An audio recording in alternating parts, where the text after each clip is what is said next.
जो high volt batteries हैं और लो एम्पेयर हैं वो बहुत ज़्यादा जल्दी चार्ज हो जाएंगी, इसमें लॉसेस नहीं होंगे। वो टेक्निकल डिस्कशन इंशाल्लाह उल अज़ीज़ मैं आपको एक जो है पेपर पर और जो एक प्रेजेंटेशन पे इंशाल्लाह उल अज़ीज़ ब्रीफ करूंगा कि मैं क्यों एक हाई वोल्ट की बात कर रहा हूँ या लो वोल्ट बैटरीज को जो है अवॉइड कर रहा हूँ, स्पेशली थ्री फेज सिस्टम्स के साथ। तो इंशाल्लाह लजीज उस पर चलते हैं और उस पर बात करते हैं कि हाई वोल्ट बैटरीज जो हैं वो आपको क्या बेनिफिट दे सकती हैं। हाई वोल्ट और लो वोल्ट बैटरीज के दरमियान जो डिफरेंस, मेजर डिफरेंस दिखाने के लिए आपके सामने एक स्लाइड नज़र आ रही है आपको। इस पर हमने एनालिसिस किया है 51.2 वोल्ट जो कि लो वोल्ट बैटरी है, और 560 वोल्ट बैटरी जो कि हाई वोल्ट बैटरी सेट है। और क्यों बेहतर है हाई वोल्ट बैटरीज आपके सामने इस वक्त थ्री फेज सिस्टम को लिया है। इस थ्री फेज सिस्टम में पहले रो में हम अगर 10 एम्पेयर का लोड कंसीडर करते हैं तो ये तकरीबन 6.93 किलोवाट बनता है। 6.93 किलोवाट के लोड को चलाने के लिए जो हमें एम्पेयर रिक्वायर्ड होंगे वो 135.32 एम्पेयर रिक्वायर्ड होंगे 51.2 वोल्ट बैटरी के लिए। इसी तरीके से अगर हम 560 वोल्ट की बैटरी को कंसीडर करते हैं तो सिर्फ हमें 12.37 एम्पेयर रिक्वायर्ड होंगे।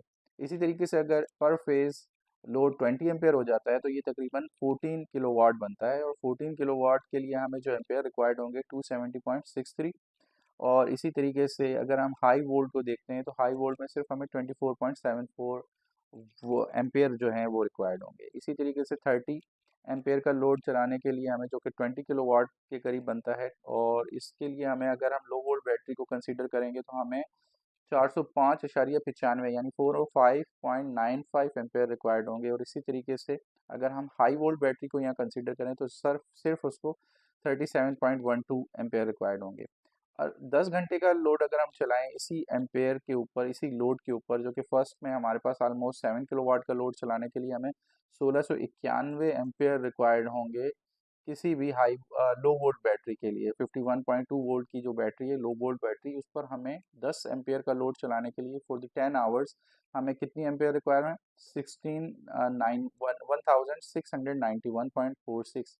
अगर हम 20 एम्पेयर को कंसीडर करें तो हमारे पास तकरीबन 14 किलोवाट का लोड बनता है।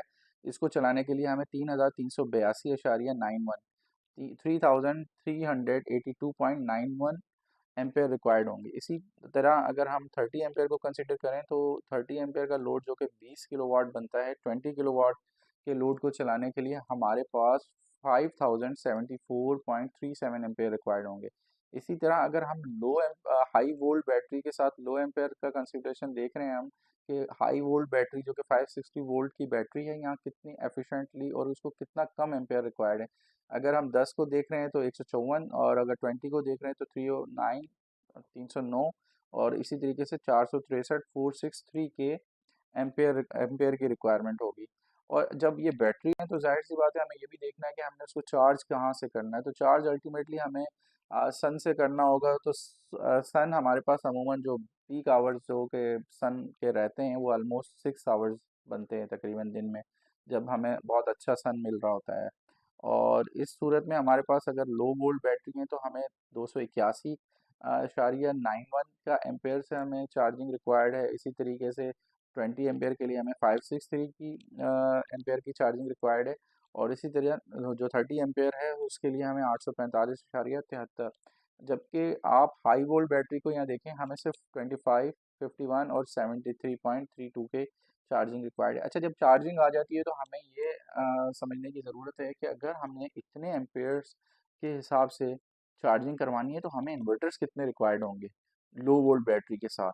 तो लो वोल्ट बैटरी के साथ अगर हमारे पास 20 किलोवाट का लोड है, थ्री फेज लोड जो कि है, तो उसको चार्ज करने के लिए हमें 6 घंटे to charge the batteries in 6 hours. तो हमारे पास हमें कितनी रिक्वायरमेंट है?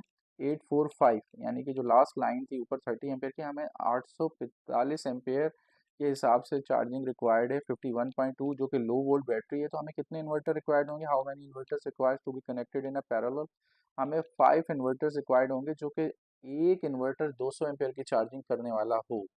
अब आपके सामने ये देख लें कि अगर हम लो वोल्ट बैटरी को किसी भी थ्री फेज सिस्टम के अंदर यूज़ करते हैं तो हमें इन्वर्टर्स कितने रिक्वायर्ड होंगे, क्योंकि हमें चार्जिंग कितनी रिक्वायर्ड होगी, और फिर जब वायर्स यूज़ होंगी कितनी मोटी वायर्स इतने एम्पेयर को यूटिलाइज करने के लिए उनकी वायर के गेजेस क्या रहेंगे, और इसी तरीके से जो इन्वर्टर के अप्लाइंस हैं उसके अंदर जो कनेक्टर्स हैं, जो अप्लाइंसेस हैं, जो पेरिफेरल्स यूज़ होंगे, वो भी इतने एम्पेयर को गुजारने वाले होंगे, और उनका लाइफ जाहिर सी बात है इतना ज़्यादा करंट यूज़ हो रहा होगा उन इन्वर्टर्स के दरमियान, तो उनकी डेटोरिएशन, उनका लाइफ स्पैन कितना कम हो जाएगा।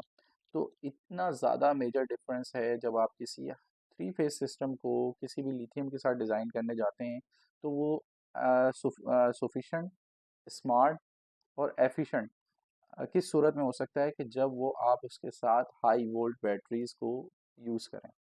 तो ये एक मेजर डिफरेंस था, और इसी सिलसिले में हम आगे चलते हैं दूसरी स्लाइड पर।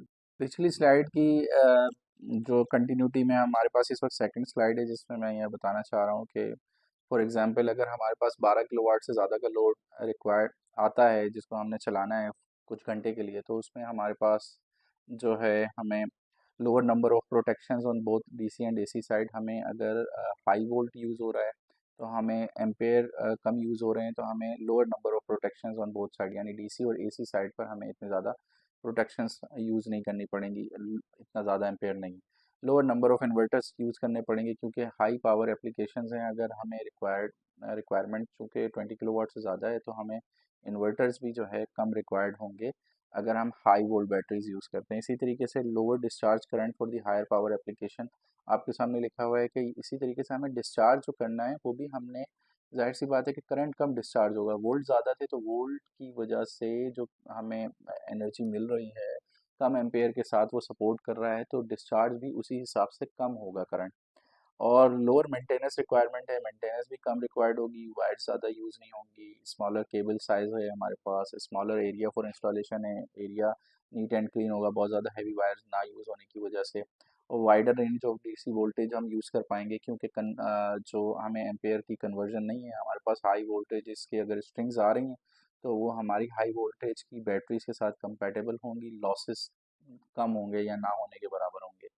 और इसी तरीके से वाइडर रेंज ऑफ एप्लीकेशन होगा ये पूरा सिस्टम, स्कूल्स, कॉलेजेस, यूनिवर्सिटीज़, इस तरह की जितनी भी जहाँ high wider range of application है, जहाँ हमें करंट और थ्री फेज सिस्टम्स की ज़्यादा रिक्वायरमेंट है और पर फेज लोड ज़्यादा है, तो हमारे लिए हायर वोल्ट बैटरीज ही चलेंगी, और हायर एफिशिएंसी रहेगी, हायर रिलायबिलिटी रहेगी। तो ये जो एक मेजर डिफरेंस था बताने का। और जब हम इसकी बात करते हैं तो हमारे पास जो है क्या चीज़ इस वक्त पाकिस्तान की मार्केट में अवेलेबल है, तो हाई वोल्ट बैटरीज की जिसकी हमारे पास वेंडर्स 3 सर्विस सेंटर्स प्रोवाइड कर रहा है, वो सिर्फ फॉक्स है तीनों सिटीज़ में, कराची, लाहौर, इस्लामाबाद। इसी तरीके से जो इनकी वारंटीज़ हैं बैटरीज की हाई वोल्ट की, वो 2 टाइप्स की इनके पास वारंटीज़ है, HV2600 है, उसकी 5 ईयर्स वारंटी है, और जो कि अभी new latest smart battery system आया है जिसमें फायर एक्सटिंग्विशर बिल्ट इन है,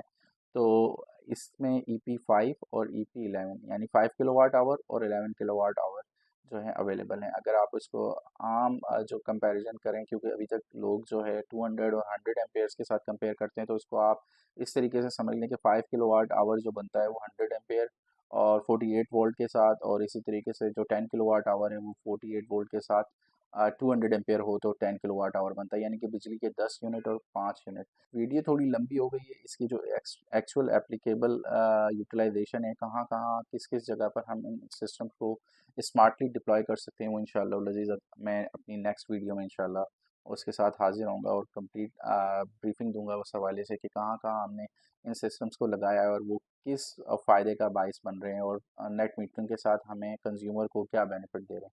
जज़ाकल्लाह, बहुत शुक्रिया। अस्सलाम वालेकुम रहमतुल्लाहि।